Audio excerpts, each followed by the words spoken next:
गंगा जल सालों तक खराब क्यों नहीं होता?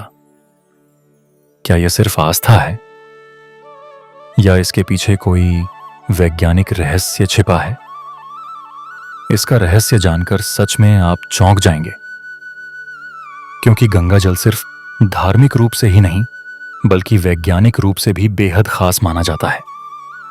भारत में गंगा नदी को सिर्फ एक नदी नहीं बल्कि मां का दर्जा दिया गया है।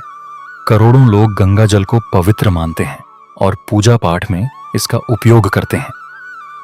लेकिन सबसे दिलचस्प बात यह है कि गंगा जल को अगर सालों तक किसी बोतल में बंद करके रख दिया जाए तो भी यह जल्दी खराब नहीं होता। सवाल यह है कि आखिर ऐसा क्यों होता है?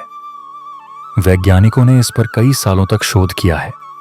उनके अनुसार गंगा जल में कुछ ऐसे खास बैक्टीरियोफेज पाए जाते हैं। ये ऐसे सूक्ष्म वायरस होते हैं जो हानिकारक बैक्टीरिया को खत्म कर देते हैं।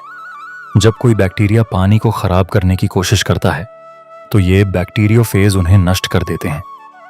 इसी वजह से गंगा जल लंबे समय तक शुद्ध बना रहता है। इसके अलावा गंगा नदी हिमालय के ग्लेशियरों से निकलती है और अपने रास्ते में कई तरह की औषधीय जड़ी बूटियों और खनिजों के संपर्क में आती है। इन प्राकृतिक तत्वों का भी पानी की गुणवत्ता पर सकारात्मक प्रभाव पड़ता है। यही कारण है कि गंगा जल में प्राकृतिक रूप से शुद्ध रहने की क्षमता पाई जाती है।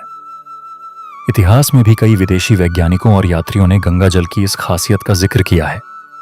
ब्रिटिश काल में भी कुछ वैज्ञानिकों ने पाया कि गंगा का पानी अन्य नदियों के पानी की तुलना में ज्यादा समय तक खराब नहीं होता।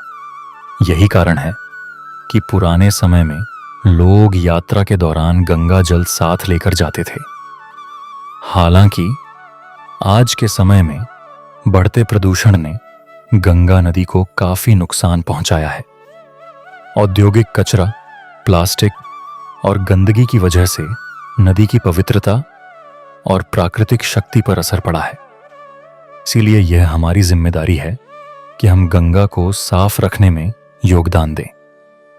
गंगा जल का रहस्य हमें एक महत्वपूर्ण संदेश भी देता है। प्रकृति में कई ऐसी अद्भुत शक्तियां छिपी हुई हैं जिन्हें हम पूरी तरह समझ नहीं पाए हैं। जब विज्ञान और प्रकृति साथ आते हैं तब ऐसे चमत्कार सामने आते हैं जो हमें हैरान कर देते हैं। तो अगली बार जब आप गंगा जल देखें तो याद रखें, यह सिर्फ आस्था का प्रतीक नहीं बल्कि प्रकृति और विज्ञान का एक अद्भुत संगम भी है। धन्यवाद।